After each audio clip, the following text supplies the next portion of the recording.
Welcome back to another episode of Version Versus. Last time we took a long look at the PS2 cult classic Katamari Damacy and its 2018 remake Katamari Damacy Reroll, and now we're doing the same for that game's sequel, We Love Katamari, and We Love Katamari Reroll plus Royal Reverie. When Katamari Damacy first launched in 2004, it was not expected to be a big success, but it ended up exceeding sales expectations, especially here in the US. This was at a time when games with heavy Japanese culture inspiration still weren't quite breaking through the mainstream yet, so the popularity of Katamari Damacy was a bit of a shock to everyone at Namco. Keita Takahashi, the game's director, didn't initially plan on making a sequel though. In an interview with MTV that is sadly no longer available, he recalled that Namco were planning on making a sequel without him, remarking that it seemed more like a re-release of the original game but with certain elements swapped out for a Christmas theme, and that completely went against his vision for Katamari, which was originally a commentary on consumerism. As a result, he decided to return to direct one more Katamari game, and We Love Katamari would launch in Japan in July of 2005, with the US and European versions releasing a few months later. Oddly enough, the first game never came out in Europe, so this was actually their first Katamari game. Kinda clashes with the game's themes, but at least they got to play it at all. Afterwards, Takahashi chose not to work on any more Katamari games, having accepted that Namco is just going to keep releasing them no matter what he does, as long as they sell well enough. He was even still working at Namco when they released Me and My Katamari for the PSP, but he had absolutely nothing to do with the project. It wasn't until after the release of Nobi Nobi Boy for PS3 that he left Namco and started working on other projects, eventually forming his own studio with his wife. He's currently working on To a T, a game about a teenager stuck in a T pose as they work through their daily life while struggling to deal with this new issue. Anyway, after Katamari Damacy Reroll launched in 2018, it similarly sold pretty well, or at least well enough to warrant the reroll treatment being given to the game's sequel, which launched in 2023. Why it took 5 years to get another remake and nothing else, I don't really know. Not that we need new Katamari games coming out every 2 or 3 years or anything, but you have to wonder what took them so long. Maybe it has to do with Monkeycraft also developing the Klonoa 1 and 2 remake that came out in 2022, I don't know. As for the future of this series at this time, we don't really know yet, but I would hope that Monkeycraft will use their experience in making these games to pitch a brand new Katamari game to Namco. Namco's been on a bit of a hot streak with these remakes lately, and as much as I enjoy them, I would like to see something new for these franchises. I'll gladly take a Pac-Man World 2 repack, but after that we really need to start getting sequels instead of more and more remakes. All that said, let's take a look back at We Love Katamari and its remake to see how they stack up against each other. Visually speaking, We Love Katamari is a big step up from the original game. However, before we get into it, I do need to address some slight mistakes from the previous video. Firstly, for all of my PS2 footage from that video, I accidentally sampled the wrong resolution on my OSSC when capturing footage of the game, sampling at 640 wide instead of 512, causing the footage to look stretched. On top of that, I recorded OBS's full-screen preview window not with OBS itself, but using NVIDIA's Shadowplay, since it plays nicer with Vegas while editing than OBS recordings. But this ended up making it look blurrier than it should have for some reason. The result is footage that looked like this, when it should have looked like this. I apologize for this mistake and will make sure not to do this again in future videos. Turns out you can just put your PS2 discs in your computer and run the game in PCSX2 and it just tells you the game's resolution right there on the window, so that's a lesson learned. Just like that first game, We Love Katamari also runs at 512x448i, 30 FPS, though this time there are some noticeable frame drops in the later levels. While that doesn't sound like much of a visual upgrade, the improvement comes in the environmental design. The first game could look visually repetitive with the same few maps that all look the same being repeated over and over, but here in the sequel, that's been fixed. Sure, you have your standard rolling environments such as inside houses, schools, and cities, but there are also some more unique areas like the flower garden, the pond, the gingerbread house, and the racetrack. Not only do we have more areas to look at, but the environments chosen are much more unique than the first game, giving this game a lot more visual variety. Not only that, but it has a much nicer color palette this time around too. The first game looked ever so slightly dim, and while this game isn't quite perfect in that regard, it does look just a bit more vibrant than the original, which is something I appreciate. Character customization has also been made that slightest bit better, with the outfits earned from presents being split into 2 categories, one for the head and one for the body or face. I'm not sure why body and face presents take up the same slot, but still, it's better than only being able to wear one thing at a time. You can also now play as the prince's cousins and second cousins once you've found and rolled them up within levels, making for a significantly improved customization experience over the first game. Just check out this outfit. Dip looks so cunty here, I love it. Through all the improvements, the charm of the original game's unique visual style has not been lost. It's just as creative as ever, with the usual wacky object placements and silly scenarios, and even a new intro cutscene in the same style as the one from the first game. That game had a very specific look and feel to it, and the sequel not only keeps it perfectly intact, but expands on it with new objects, characters, outfits, and environments. The only other thing I could have asked for here are some improvements on the technical side of things. Better frame rate or resolution, a progressive scan option, widescreen support, that sort of stuff. Considering the game sometimes struggles to maintain a consistent 30 FPS in the final level though, they were clearly pushing the PS2 to its limits with this game even without those features, so I'm okay with the lower specs in exchange for busier and more interesting levels. We Love Katamari is a great looking game for PS2, but what about the remake? Well, it seems Monkeycraft really took criticisms of the first Reroll to heart because this game fixes every single problem I had with the visuals of Damashi Reroll. Once again, I'm playing on PC, where I get native 4K support along with the usual widescreen, but we have some new additions that make this a truly great looking game. There are now options for anti-aliasing, depth of field, and shadow quality, as well as a gorgeous or usual graphics setting, carried over from Katamari Forever. The gorgeous option adds more detailed shadows, lighting, and reflections, while the usual option looks more like the PS2 game. I played a decent amount of both while recording, so you'll likely see it switching back and forth throughout the review, but I generally prefer the gorgeous setting. It makes the world feel just that tiny bit more realistic, while not going too far as to clash with the game's unique art style. I actually forgot this feature existed when I wrote the script for the last video, so I have to eat my words on that front. This is a really nice feature that should have been included in the previous remake. Once again, the interlacing and low resolution of the PS2 version can make smaller objects difficult to make out, and that can cause problems in certain levels, so all of these improvements and new additions to the graphics in Reroll, especially the new gorgeous visual setting, are easily worth 3 points. But it doesn't stop there. Not only does this remake avoid Damashi Reroll's issue of looking a bit behind the times due to the simplistic art style and lack of any new graphical options, but it also improved in the most important area where Damashi Reroll didn't. You've probably noticed it already, but yes, We Love Katamari Reroll runs at 60 FPS. Unless you're playing on Switch, where it's locked to 30. I don't own the Switch version of this game, and again, the Switch should really be able to handle Katamari at 60 FPS, but all the other versions run at 60, so just don't play this on Switch and you'll be fine. That's the price of portability, I guess. Anyway, holy shit, the 60 FPS makes this game feel so good to play.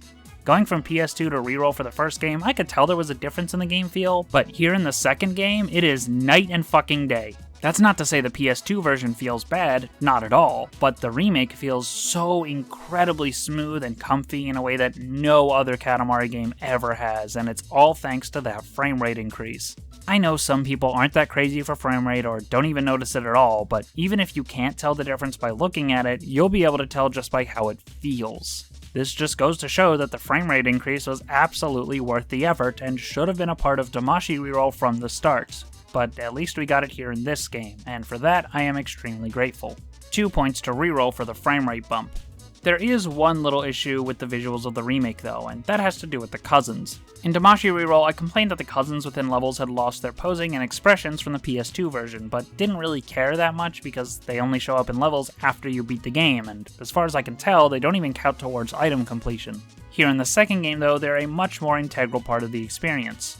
Thankfully, their posing and expressions in the remake haven't been butchered and carry over directly from the PS2 original, but now we have a new problem. Their designs. Well, it's only sort of a new problem because this game reuses the cousin models from Damashi Reroll, while the PS2 original had slightly redesigned a few of them.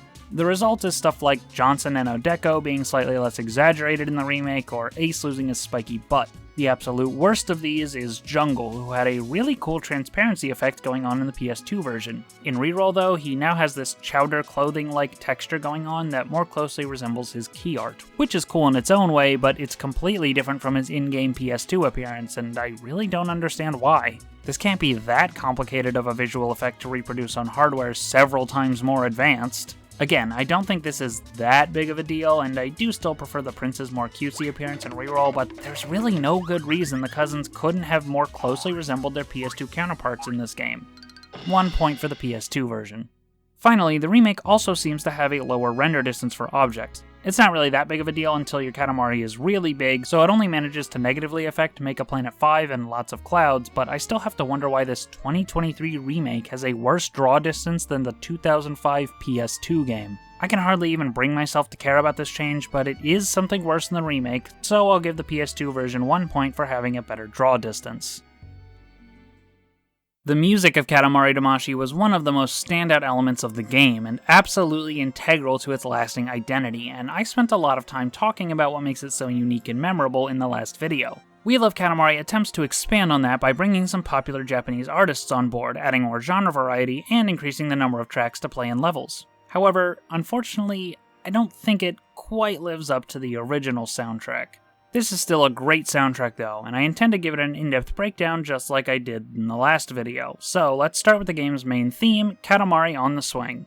This song gives us the return of Mr. Sunshine, and this is probably my favorite of his songs for the series. It's got the same bombastic feeling of Katamari on the Rocks, but with jazzier instrumentation, featuring a really cool bass line, great piano work, and fantastic brass section. Mr. Sunshine. Na na na na na na na na, Katamari on the swing. Of course, there's also the trademarked excellent vocal performance by Mr. Sunshine himself, accented by some nice backing vocals as well.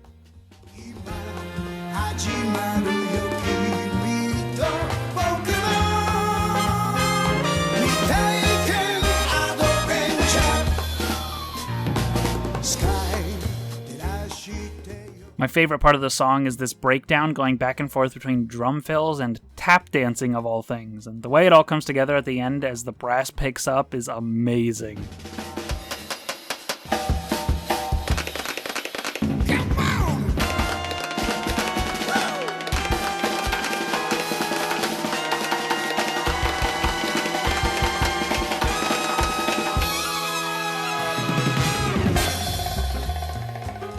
I don't know Japanese at all, but I still find myself trying to sing along with this song every time I listen to it. It's one of the best songs in the entire franchise. Another fun upbeat song is Baby Universe, and this one is an absolute earworm. No joke, as I write this, I've had this song stuck in my head for like 3 straight days. It's got a very orchestral sound, but driven by more traditional rock bass and drums.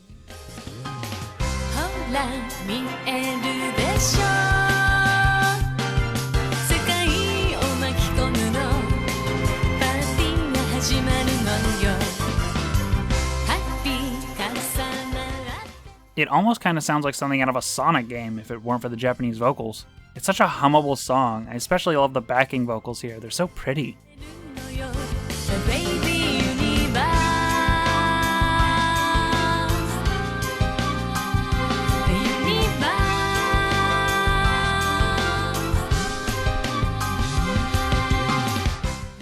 This game also harkens back to the original game soundtrack in a few instances, like Disco Prince, which is basically just a sequel to The Moon and the Prince. It's got the same funky feeling and rapping by the same guy, and another cool record scratch breakdown.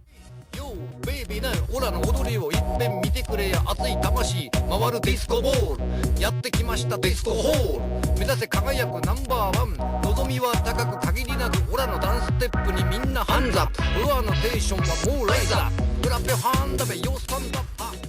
the song even directly references The Moon and the Prince about 5 minutes in.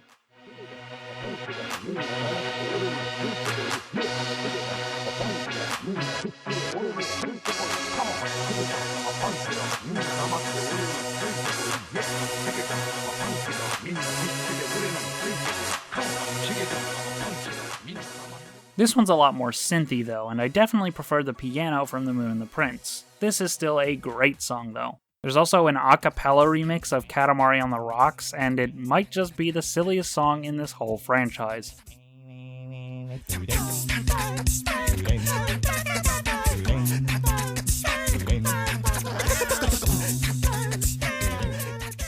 You think it's crazy at the start, but it just keeps one-upping itself, getting even crazier. とにかく実行してみれば楽しいかもしれない。そうそう。やっぱりこうやって思ったことをどんどんこうやって歌ってみるってことも大事だし、ということはやっぱりどんどん固めてみるってこともいいんじゃない。さすがだろう。やるやん。そっか。なるほど。だから塊魂なんだ。なるほどね。I don't really have a whole lot to say about it. I just think the song is really funny. There's even some straight up rock in this soundtrack with Everlasting Love. It still has that Katamari poppiness, but it's driven by electric guitar and has a more traditional rock song structure.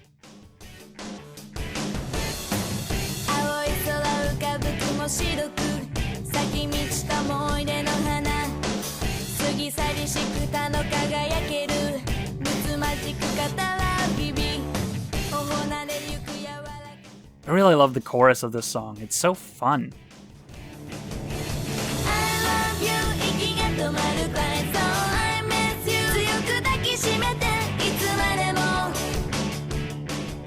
Of course, there's also the more atmospheric songs, and these often end up being my favorites in any Katamari soundtrack. Houston is a good example, with this really chill acoustic guitar and relaxing vocals. There's also this weird layer to the vocals that sounds filtered in a cool way that I really like.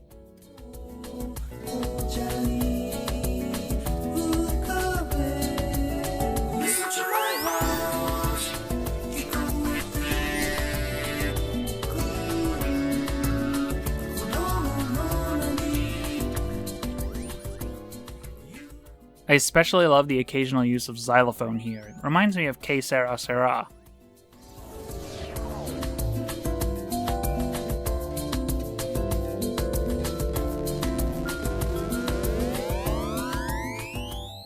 This song also makes really good use of sound effects to transition between phrases or add extra texture, much like Lonely Rolling Star did.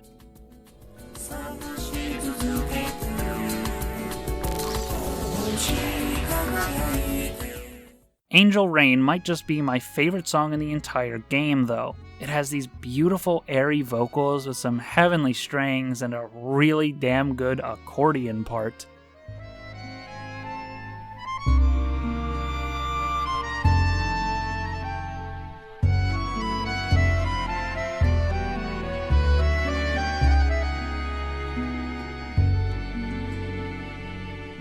Every day we play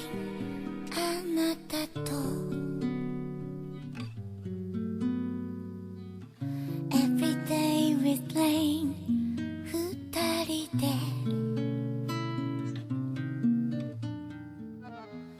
This song makes me feel like I'm melting into a cloud, if that even makes sense. But it gets even better because after this gorgeous acoustic guitar solo, the drums kick in and the song speeds up, but it still manages to keep that relaxing tone while being more upbeat and fun.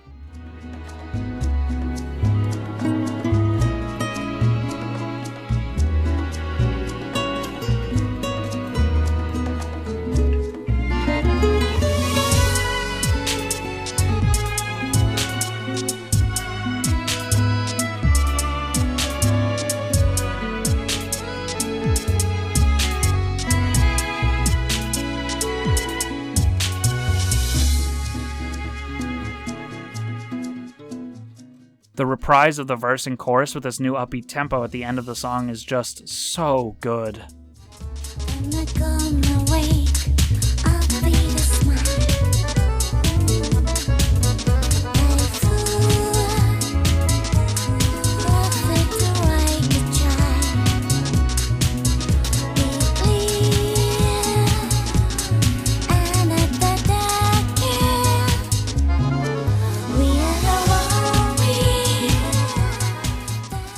I love this song, man. The soundtrack is also a lot more experimental than the original though, like with Sunbaked Savannah, a massive medley of almost every main theme from the first Katamari game using animal sounds as instruments.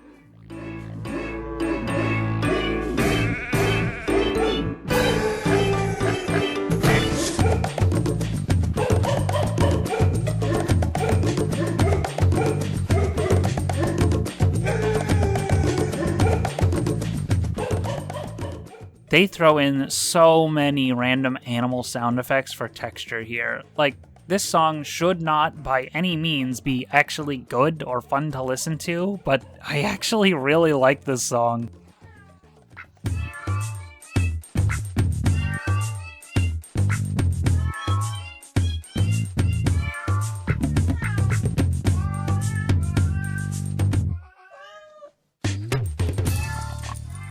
The fact that it's a medley of all these songs that I adore from the first game definitely helps it in that regard.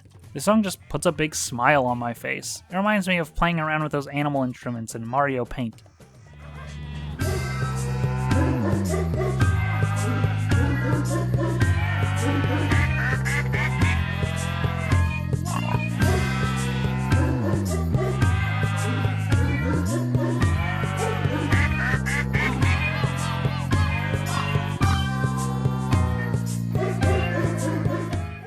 Another experimental one is Kuru Kuru Rock, which is honestly the only song here that I straight up do not like.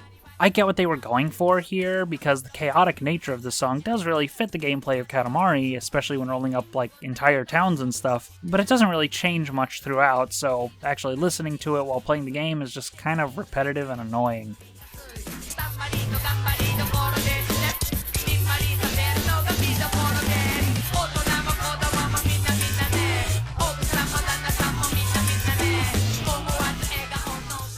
This isn't the only song I'm not a big fan of, though.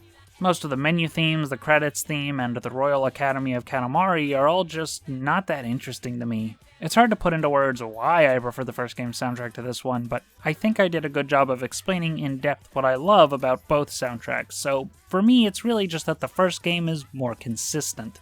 Almost every single song in that game is fantastic, and while this soundtrack does have some fantastic stuff, it also has a lot of songs that are just good, like Bluffing Damashi, and some that I don't really care for, like Blue Orb. Still, I would much rather have a soundtrack that actually tries to keep up with what makes Katamari music so unique and memorable, but falls a bit short than one that doesn't try at all. This style of music is absolutely integral to the series' identity, and it was absolutely necessary to properly follow up on that.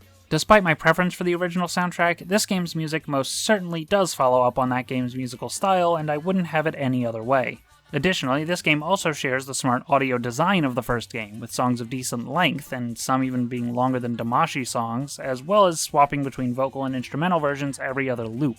Thankfully, as far as I know, there aren't any weird changes to which songs play where depending on the region you're playing it in, and even if I'm wrong about that, this game introduces a fantastic new feature that would make that completely moot. Now you can change which song you want to listen to before you play a level.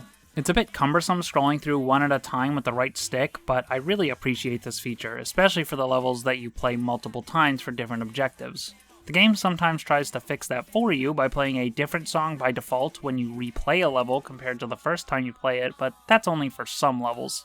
Sound design is basically identical to the first game, though there are a lot less sound effects redubbed in English this time. The only notable ones are the calls from fans in the select meadow. I love how sometimes the brown dog will randomly say meow instead of woof, and the paper crane guy's voice line is amazing. Are we coming? Unfortunately, just like Damashi Reroll, they've undubbed the remake again, but it's nowhere near as big of a deal this time around. There's only one cutscene with English voice acting, and that one is actually still in English in the remake, so I'm assuming it was English in the Japanese PS2 version as well. Either way, the only thing that's been changed is a few random sound effects, which sadly includes the paper crane guy. I still don't get why they can't have both sets of sound effects and let you switch between them in the options, but at least here in this game it's not nearly as big of a deal as it was in Damashi Reroll. The music is also left perfectly intact in the remake, but with two notable changes. First off is a new playlist feature. By selecting up to 10 favorite songs, you can choose to play from your playlist either in order or shuffled when loading a stage. This is a really nice feature. I'm not sure if it's borrowed from one of the other Katamari games or if it's completely new, but either way, it's a welcome addition that I'll give Reroll 1 point for. The other addition is 25 new music tracks from all across the series. The song list here is actually pretty good, with the exception of Touch My Katamari selection. Hello World and the Katamari of Love remix are great choices, but the rest are just... Like, seriously? Alien? Over a Katamari in the Stage, or Katamari on Namco, or Don't Give Up, or the Shabadoobie remix? There were so many better choices here, but they gave us Alien.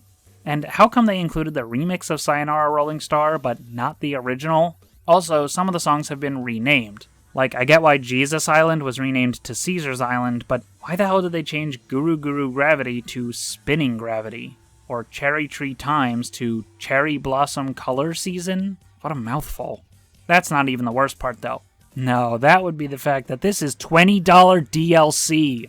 I'm not joking. This basic song pack costs an extra $20 fucking dollars. You can get a discount on this by buying the special edition, but that's still $10 for a bunch of songs that should just be in the game by default for free. If this was like $5 or less, I could spare Namco my wrath here, but this pricing is absolutely inexcusable. I'm looking at the game on Steam right now as I write this, and the game and DLC are both on sale for $25 total, but they forgot to account for the special edition, and so that's still $40. Pathetic. As nice as it is to have extra songs to listen to, I am not giving any points to the remake for this. In fact, I'm gonna give 1 point to the PS2 version for not having overpriced DLC. Fuck you, Namco. Compared to the first game, Wheel of Katamari is putting a lot more emphasis on the story. For one, the cutscenes we see throughout the campaign are now focused on the backstory of the King of all Cosmos, rather than some random human family. I liked the human perspective of the world of Katamari that those cutscenes gave us, but aside from the occasionally funny, poorly voice-acted lines, it got old pretty quick. Now we have an actual plot going on with interesting scenes which flesh out a character that we already know and love. Before that though, we get a 2D animated intro scene just like the first games, and a text scroll explaining the events of the previous game for those who are new, like, say, for example, the Europeans who didn't even get the first game released over there. As you complete levels, you'll see more cutscenes showing the king growing up under Papa. We never see the king's mother, so presumably Papa was a single father, but this never gets elaborated on in any of the cutscenes, so who knows. It would make sense though, because he kinda sucks, evidenced by the fact that after Papa throws the king's second place boxing tournament trophy into a river, the young king starts to rebel against his father, eventually running away and getting in street brawls. It's at this point that he meets the love of his life, the future queen, and we see their blossoming relationship. One day, Papa returns, and a now young adult king finally stands up for himself and fights back against his father, and he wins. Though, personally, I feel like Papa intentionally lost here. As we see in the next scene, Papa went back for that trophy after throwing it in the river, and still has it to this day. He loves his son, and clearly has some emotional struggles over him running away. Upon seeing this, the king makes up with his father, and they finally begin to have a real relationship. This scene of the king, the queen, and Papa having a fun day out together is really heartwarming and cute, until Papa dies. But not really. The next scene shows him recovering in bed, only for him to pass the crown down, officially making his son the king of all Cosmos. And then he dies! Except not really, he just fell asleep. I love that they pulled this twice in a row, it's so funny. The final scene in the game shows the birth of the prince, and you can see the king pacing anxiously in the hospital and the pure joy when his son is born, shown in a reprise of the first game's opening scene.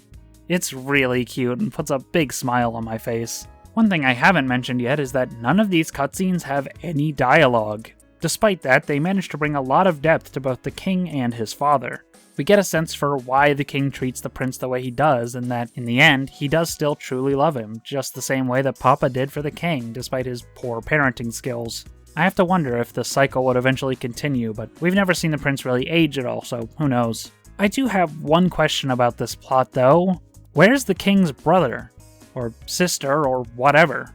I mean, the prince has all these cousins, which would imply that the king has at least one sibling, but we never see them in any of the flashbacks, nor do we see his mother. While her absence can kinda inform Papa's character a bit, I feel like the lack of inclusion of any siblings for the king is a bit of a missed opportunity. They could have had the king fighting for Papa's affection over an older sibling or something, further contributing to his eventual rebellion. In fact, that boxing scene could have been a lot more impactful if the opponent he lost to was this older sibling, but I'm just writing fanfiction at this point, so whatever. Point is, the king must have a sibling somewhere if the prince has so many cousins, so why weren't they present in the backstory? It's a small nitpick, but I do find myself wondering this on reflection. The game also has an actual plot going on, but it's more of a background element while the king's backstory takes center stage in the cutscenes. But the plot ties more into the game's theme, so it's still worth discussing. After the events of Katamari Damacy, the game was a smash hit. Now, Katamari, and more importantly, the king, has fans all over the world. Everyone loves Katamari and wants to go rolling now. Plus, after the king knocked out all the stars in the sky in the last game, the prince only really made a few constellations, some stars, and the moon, and the rest of the universe was still pretty empty. Katamari Damacy was lazy, the king says, possibly as a commentary on criticisms of the first game's short length, which this game does address in a number of ways. Now the prince is tasked with rolling up Katamaris to make all of the planets in the solar system, and eventually roll up everything into one Katamari along with the sun, bringing the entire galaxy together with the power of Katamari. Are you getting the themes yet?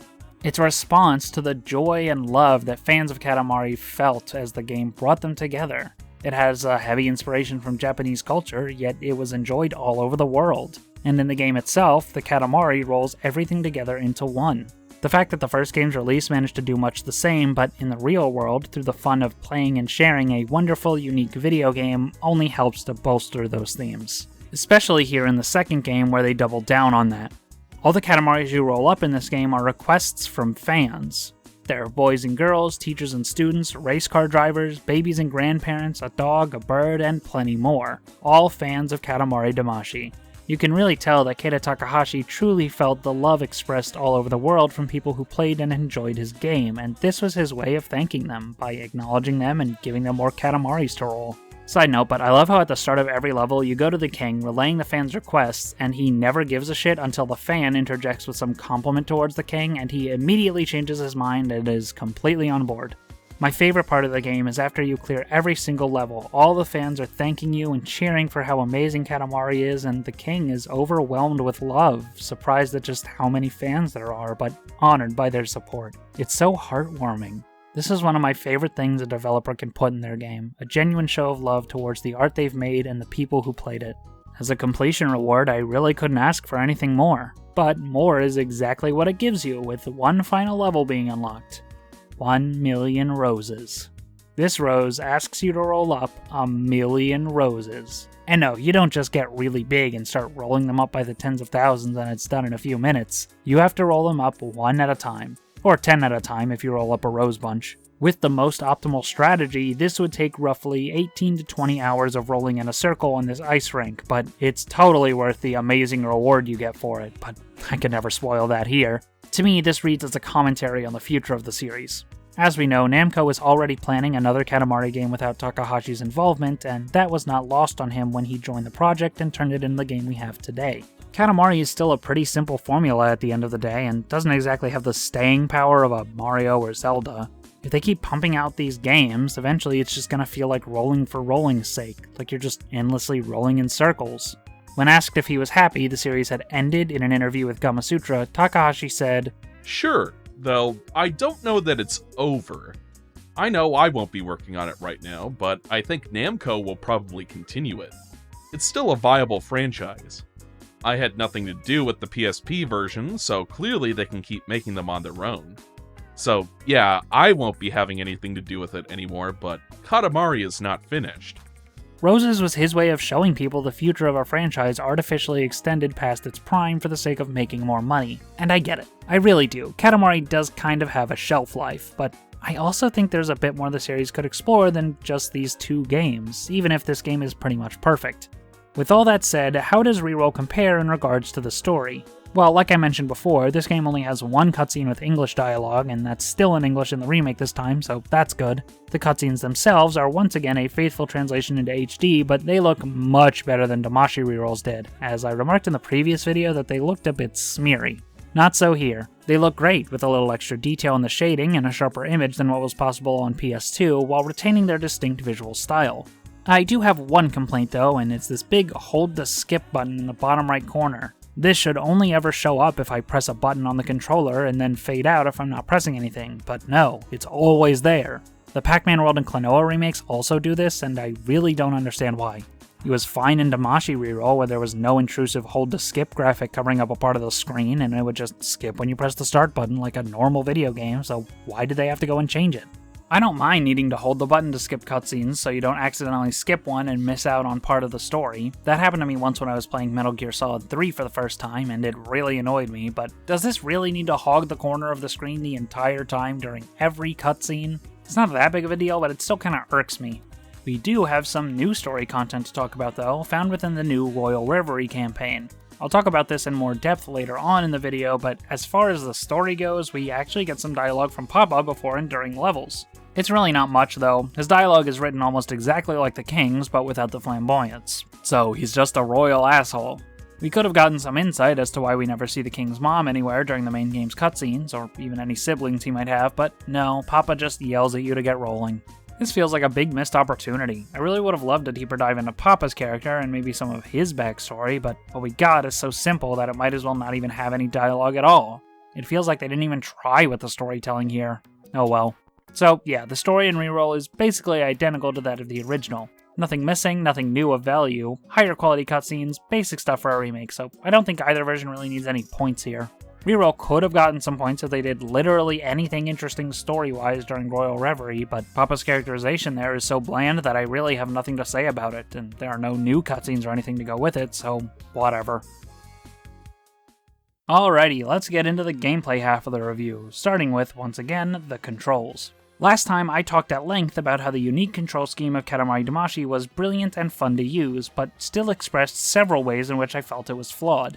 Moving over to the sequel, right off the bat the difference is self-evident. Just rolling around feels smoother and more natural thanks to the faster turning and acceleration. This makes the odd control scheme that much easier to learn for newcomers since it's not as stiff or punishing now.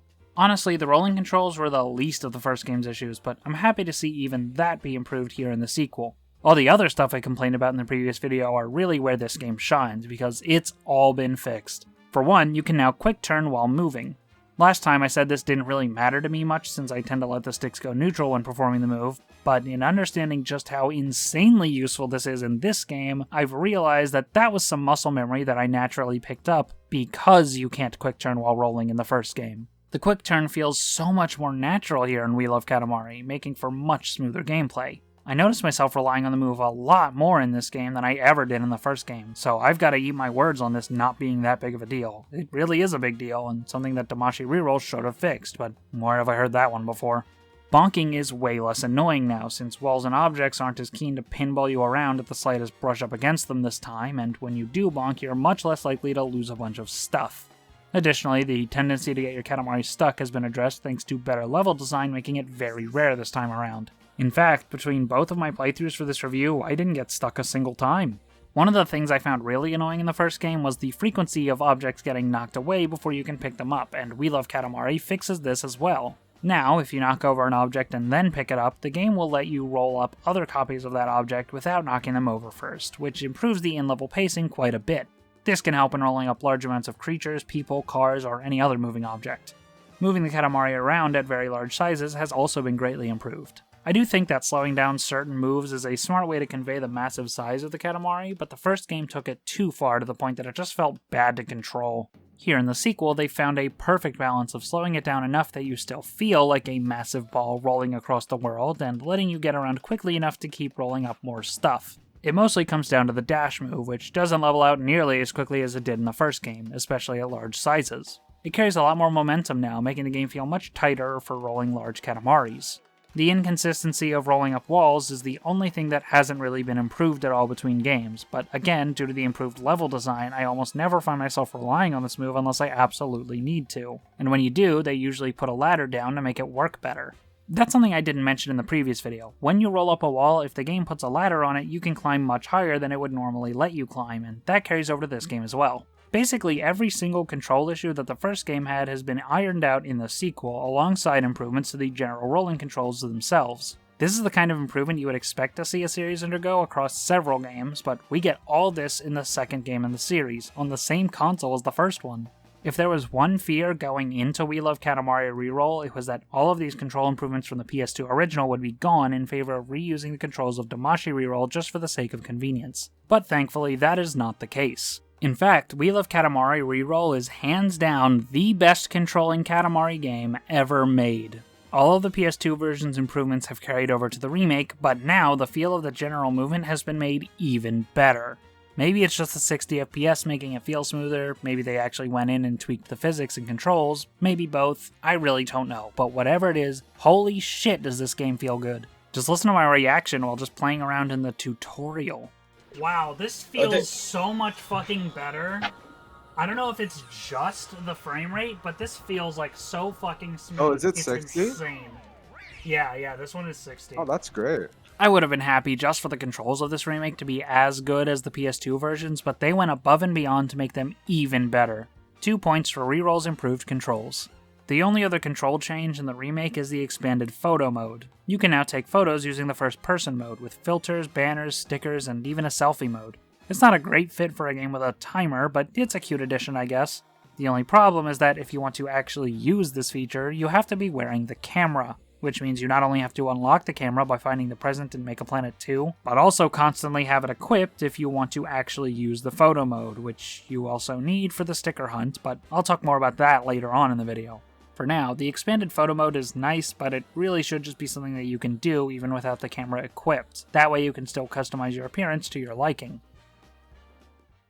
Remember how last time I said that the structure tends to change a lot between Katamari games? Well, we already get a taste of that here in the game's immediate sequel. Instead of 10 main levels and 9 bonus levels, we now have 5 main levels and over 20 bonus levels. As if that wasn't enough, most levels have a second or sometimes even third objective to complete.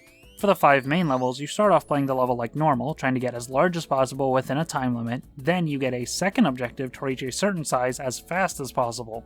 Bonus levels can have unique goals depending on the level, like the first game, but this time there's way more of them and they have a much greater variety. That doesn't mean you can just play 5 levels and be done with the game though.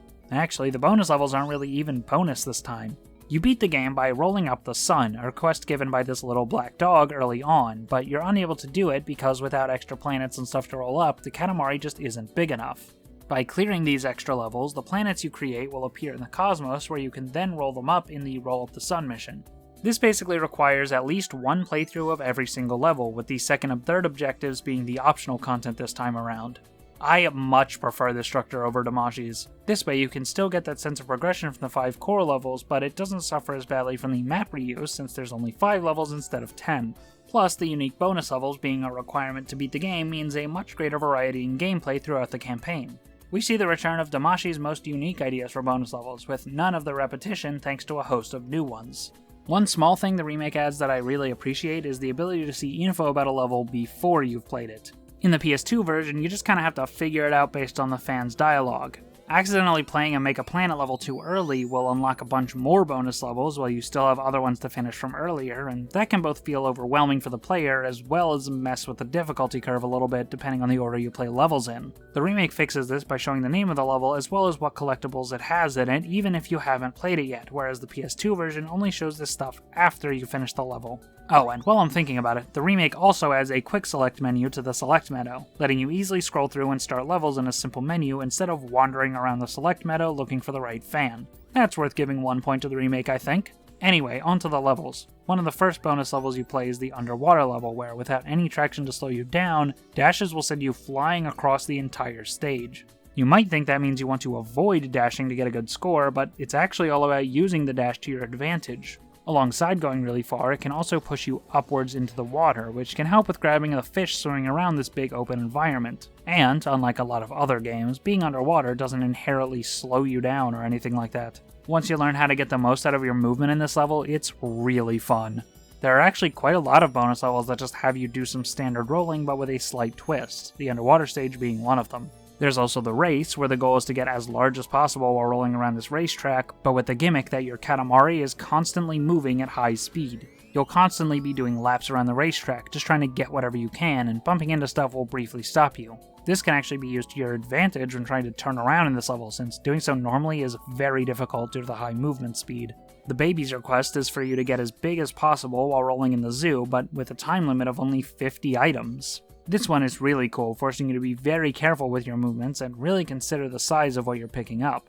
The sumo level is one of those stages with 3 different objectives, each one being harder than the last. Here, you have to roll up a bunch of food to increase the weight of your sumo wrestler so you can knock out or even directly roll up the opponent. Despite all 3 levels having the same time limit, the size of your opponent gets bigger each time, with only your starting size and some slight differences in object layout changing to help you reach the size needed to knock them out. The campfire level also has 3 objectives of increasing difficulty, requiring you to get large enough to light the campfire at the top of the hill within the time limit. This one is even more complicated though, since you have to keep the fire on your Katamari burning. If you idle around for too long or touch the water, the fire will go out and you'll lose the level. The school level is the only one that doesn't have a gimmick. You just have to get to 1.5 meters within the time limit. No quirky controls, no weird exceptions, no gimmicks, just a plain rolling level. The secondary objective changes it up a bit though, starting you at a larger size, but making you get all of the students as fast as possible. In that sense, it's basically a normal level, but in a unique map, which is fine by me since it's the only bonus level in the whole game that's like this. There's another level similar to that secondary objective though, that being the cleanup level. Here you have to roll up all 100 objects in the kid's room before time runs out, and the faster you clear it, the better your score is. The Friends secondary objective also works this way, but tasking you to roll up 100 animals as fast as possible.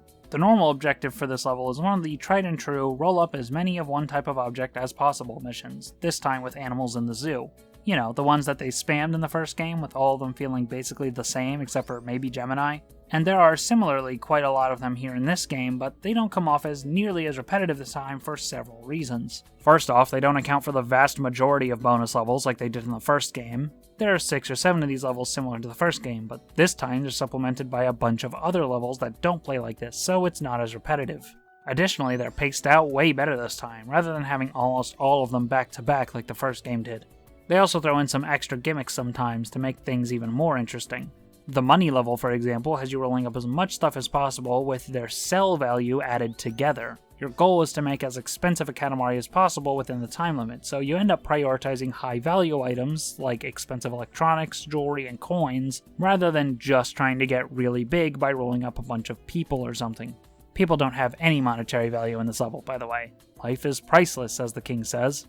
Fireflies has you rolling up, fireflies in the campground to try and make your Katamari as bright as possible so that this kid can still study at night. Since fireflies are basically the only thing you're rolling up in this level, getting a good score comes down to having a good route and executing it well. Lots of flowers and lots of sweets both have entirely unique maps just for them, meaning you have to learn a new level layout on the fly. This helps to incentivize replaying the levels for high scores since you have to go through a more natural learning curve on a completely new map. Lots of Clouds also has a somewhat unique map layout, but with the extra gimmick of your Katamari floating around in the clouds. I actually managed to 100% this one on my first try in my reroll playthrough. 1000 Cranes and Lots of Friends are the only levels in this archetype that just play it straight, but both of those are on pretty tight timers, so you'll have to have a really good route if you want a good score. Then there are the more unconventional bonus levels. There's one where you roll up snow on a mountain to make a giant snowman. This one has no time limit, so you can freely roll up everything in the entire level, which can be fun, but it can also get a bit boring since there's no stakes. Probably my least favorite level in the whole game. The Taurus and Ursa Major levels from the first game have been combined into one level, with the ultimate goal being the elusive cow bear. This is even more intense than the levels in the first game that inspired it, since now you have 2 sets of objects to keep an eye out for, and there is some real dickish object placement in this level. Just look at this. I can't be mad though, it is pretty funny. The first game's North Star objective also returns in just right, now with 3 different objectives of increasing sizes. The level of game knowledge and strategy required to perfect all 3 of these levels is crazy. In some ways, this is the ultimate challenge of this game. There are also a few post-game levels you can unlock. First off is the credits minigame. You're flying around the select meadow with the king rolling up the sun behind you, and you have to lead him towards the characters on the meadow to roll them up, while also avoiding him when he occasionally charges. It's really easy on PS2, but in the remake they forgot to remove the letterboxing to account for the 16:9 aspect ratio, so you have way less room to maneuver around the king in this version. I seem to have better luck if I bait him towards the top instead of the bottom, but even then you have to be basically perfect with your movements to beat this in the remake. It was a little bit too easy in the PS2 version, but this is a bit of an overcorrection if you ask me. Oh, and while I'm thinking about it, they also subtitled the dialogue in English in this scene in the remake, so that's nice. There's also a reprise of Katamari Damashi's credits minigame, but this time you have a stricter time limit with a big meteor about to collide with the Earth. You have to roll up enough countries before the meteor hits the planet that you can roll it into your Katamari and prevent the collision. It's a hell of a lot harder than the version of this level from the first game, but I like the extra challenge. Finally, there's the Cousins level. Once you collect every single cousin in the game, you unlock an extra level where you have to roll up all the cousins at once in the flower garden, with a secondary objective to roll them up as fast as possible. They're all hanging out doing something fun or silly, and it's a really cute way to wrap up the game. In the European PS2 release, beating these 2 post-game levels unlocked the Katamari Damashi intro and the Hoshino family cutscenes in the movie viewer, since the first game never released over there. It's a nice gesture, but unlocking this after you've already beaten the game seems a little weird to me. After completing every single level, you unlock the true final level, Roses. I mentioned this level earlier to discuss its place in the game's themes, but as a final level to actually play, it is extremely grindy and boring. Again, that was kind of the point, and you're not really supposed to actually do this, but getting all 1 million roses is required for the super clear on this level, so if you're going for all of those, have fun, I guess. Now, with all of those levels explained, I want to talk about what makes it all work so well. It really comes down to 2 major factors, the variety and the difficulty. You may remember that in my last video, I complained about both of these aspects being somewhat lacking in the first game due to map and objective reuse and overly generous timers, which were made even more generous in the remake. Here in the sequel, all of that has been fixed. Despite having more levels than the first game, there's a lot more variety thanks to a significantly larger number of maps. There are several maps in this game that you only play in for 1 or 2 levels, and that keeps the game feeling fresh despite being significantly longer than the first one. If that wasn't enough, the mission variety is also greatly expanded upon, with some level types returning for the first game straight, some coming back with a new twist, most levels having an extra second or third objective to spice things up, and entirely new level gimmicks. So now we have a campaign that downplays the core levels a little bit, but to compensate, forces you into the bonus levels, which have greatly expanded on the variety with new maps and objectives and twists on older ones. In case that wasn't enough to make this game way more exciting than the first one, the low difficulty has also been addressed by simply making the timers more strict. It's really that simple, they just made the timers a little bit less generous here in the sequel, and it's a much better game for it. Just beating a level can be a challenge for someone new to the game, and getting good enough at these levels to get good scores is incredibly satisfying. I'll talk more about this when we talk side quests, but making the game more demanding for high score chasers was a brilliant idea that does a good job of incentivizing replayability. The only thing the first game had that this game is missing is the Eternal modes. Frankly, given this game's high score driven nature, I don't think it would have really benefited much from having them, but it is kind of weird in retrospect since this is the only game in the series to not have them. Thankfully, the remake addresses this by adding an Eternal mode on Make a Planet 3, 4, and 5. I do wish they had gone with 1 or 2 bonus levels since all the Make a Planet levels use the same map, just with more of it unlocking in each subsequent level. The underwater level would have been a great choice, and maybe one of the zoo levels too. Still, I appreciate that they're here at all, so I'll give Reroll 1 point for adding the Eternal modes. Now it's finally time to talk side quests, and oh boy do I have a lot more to say this time around. For one, I actually bothered to get all the presents and cousins in this game compared to last time where I didn't care about presents due to poor tracking, didn't bother with getting high scores due to it being too easy and poorly commuted, and didn't even bother with replaying levels at all since there's just no good incentive to do so. We Love Katamari fixes all of this. Presents, as well as cousins, which work similarly to presents being hidden within each level, are now clearly tracked. Once you clear a level, it will show you little slots for presents and cousins when selecting that level, which will be filled in if you've collected them. The present quest is mostly pretty good since each level has exactly 1 present. The only time you get more than 1 present in a level is in Just Right, where each objective uses a different map, so it makes sense that each one would have a different present. There are a few presents that can be kind of annoying to get though. I generally don't like when they're on some kind of moving path, since at best you end up having to wait around for it to slowly come to you, like in the pond here, and at worst you end up missing it and having to replay the whole level over again. This happened to me in Make a Planet 4 3 times in my PS2 run, meaning I had to roll all the way up to a big enough size to actually collect the present, and then try and track the thing down as it flies around on an airplane. I only got it on my 3rd run through the level by complete luck as it flew right into me. Thankfully, on my reroll run, it ran into me on my 1st run of the level, so I didn't have to replay the level at all. Except that's a lie, I did still have to replay the level 2 more times, thanks to the cousins. See, cousins work a little differently from presents since there can be multiple cousins in one level. Take the tutorial for example. The first time you play it, you clear the level by rolling up Ace. So what happens if you play this level as Ace? Well, he gets replaced with Slip, and that counts towards your cousin collection, so you have to play the tutorial twice. The problem with this, and this is not just for the tutorial stage but for every level in the game, is that you can only get 1 cousin at a time. Until you've rolled up the first cousin and cleared the level with them in your Katamari, the second one will not spawn. Some levels do have those secondary objectives, so you'd be replaying them anyway and can easily use those replays to do more cousin hunting, but sometimes that won't work because of how the cousin spawning works. Depending on their location, cousins will spawn and despawn based on your size. Remember Make a Planet 4? That one has 3 cousins. You'd think that you can get the first cousin on the as large as possible run, the second cousin on the as fast as possible run, and then the third cousin on a quick replay of either level. That doesn't work though, since the size you start at in as fast as possible is too big for the second cousin to spawn. You might be thinking, okay, so do a replay of as large as possible for the second cousin, then do as fast as possible to grab the third cousin, right? But no, you can't choose which objective you want to play in a level until you've cleared all of the objectives. That means that to get all the cousins on this level, you have to play as large as possible, getting the first cousin, then play as fast as possible, getting no cousins, then replay as large as possible, getting the second cousin, then replay as large as possible again for the third cousin.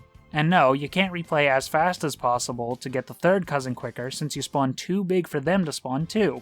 Usually the as fast as possible levels are much shorter than the as large as possible levels, so they're better to replay for missing cousins, but some of them just don't work for this, like Make a Planet 4 as I just mentioned, and also Make a Planet 5 since you started around the same size as the normal level, but now have to reach 1,000 meters instead of the as large as possible version's minimum goal of 500 meters. If you got every single possible cousin on your first run of every level, you're still required at minimum to replay the tutorial, lots of clouds, the race, as large as possible 3, as large as possible 4 twice, and as large as possible 5 twice.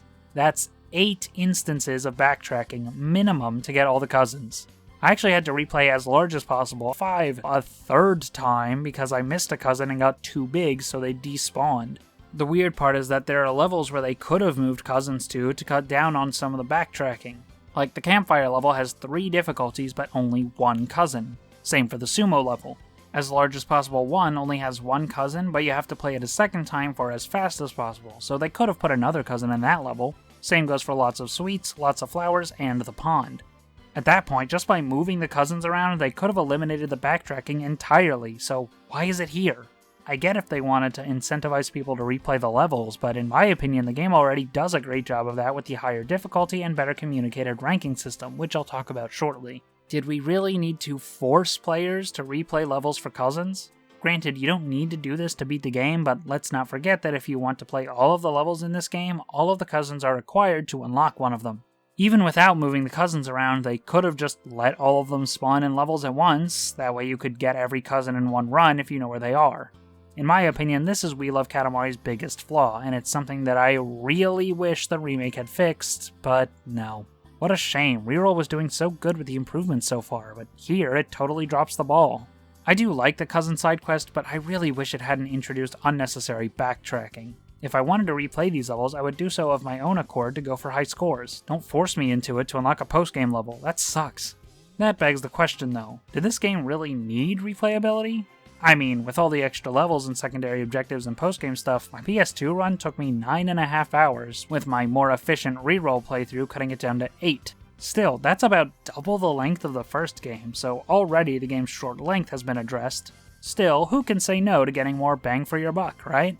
We Love Katamari has doubled down on the high score-driven nature of the first game thanks to a few slight tweaks.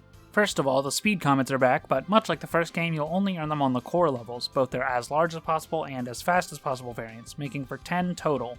These are basically unchanged from the way they worked in the first game, only they're way harder this time. Second is the new ranking system. Rather than only communicating your score on a level through the king's dialogue after you clear it, you can now see your score on a level based on the glow effect when you beat it. There are 3 rankings, a normal clear which has no glow, a good clear which has a small ring of glow, and a super clear which has a big ring of glow with stripes spinning around. You immediately get clear visual feedback on how well you did on a level, and if you forget, you can view planets in the cosmos to see your scores more clearly. I do wish it showed your current high score on a level when talking to a fan in the select meadow, but the game does give you enough tools to understand your ranking and check your ranks on each level, so I really can't complain too much. I also want to reiterate one more time that the difficulty has taken a big step up in this game, and that goes double for super clears and speed comets. Not only are timers more strict, but size requirements for super clears are pretty hefty. You probably won't be getting these on your first try if you're new to the game, but after a few replays it's pretty doable. Then of course there's item completion. If you thought that seemed like a challenge in the first game, We Love Katamari seriously steps up the ante for item completion. You're expected to roll up over 3,000 meters in as large as possible 5 to be able to roll up the king, then go back and do it again to roll up the queen. Remember the Save the Earth level where you roll up a meteor so it doesn't crash into the planet? Well, the meteor is actually randomized, so you'll have to clear this level multiple times too. You need a perfect run of the credits minigame after clearing every level, and Roll Up the Sun not only has all the levels you've cleared sitting around in it, but also the speed comets, so you need to get all 10 of those as well. Even the letters on the title screen count towards your item completion. This game is not fucking around when it comes to full completion. You will have your work cut out for you if you decide to go for this. Like the first game, it's something I'd like to do someday, but definitely not for the review. It would simply take too long, and I'm trying to stick to a monthly schedule here. On a somewhat related note, the original Japanese and US PS2 versions had a feature where you can import planets and constellations from your save data of the original Katamari Damacy, and they'll show up in the Roll Up the Sun level. As far as I know, you can still get the 100% item completion reward on PS2 without doing this, but they do still show up in the item tracker. Since Europe never got the original game on PS2, that version instead had cousin planets, which would presumably show up in this level once you've unlocked their respective cousins. For some reason, Reroll carries this European cousin planet feature over and not the save data transfer feature, even though they totally could have if you own both remakes. In fact, they could have included both features, but they left the original feature out in the remake here. I guess it's because the remakes are both multi-platform, and Damashi Reroll originally launched exclusively on PC and Switch, only coming to other platforms later, and maybe they thought some people might end up getting the games on different platforms or something. But even then, so long as it's not required for the 100% item completion reward like the PS2 version, I'm not sure why they couldn't have included this as a bonus feature in the remake.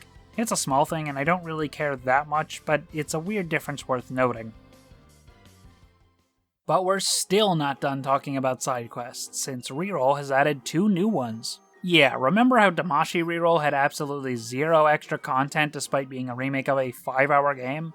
Well, clearly Namco heard the complaints and demanded some extra content. A new photo mode, a sticker hunt, brand new levels, now that's what I'm talking about.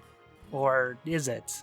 Well, unfortunately, all the new content in this remake is kinda hot garbage. Let's start with the titular Royal Reverie. As you progress through the main campaign, you'll slowly unlock each of the 5 new levels included. This unlock process is a little bit annoying, since every time you unlock a new Royal Reverie level, the king talks to you about it in the select menu, which resets your position back to the starting room, which can be annoying when you still have extra missions to complete on the level you were just playing.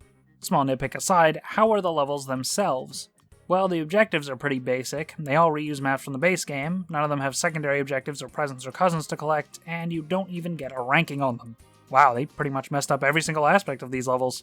The only one that was mildly interesting is the racetrack level, where you have to roll up as many tires as possible while rolling at high speed, but unlike the base game's racetrack level, you're not constantly moving forward, just moving really fast. Even that one still feels pretty repetitive in a game that already has a level where you're trying to roll up a bunch of stuff while going really fast on the racetrack map. The rest of them range from mediocre to annoying. Papa's dialogue in this ballerina level makes it seem like the game is gonna move at 4 times speed, but it doesn't. The first level is just clean up the kid's room again, but with a 1-minute time limit this time. The boxing level is just straight up a reskin of the Fireflies level, but an as fast as possible version rather than the as many as possible goal of the original.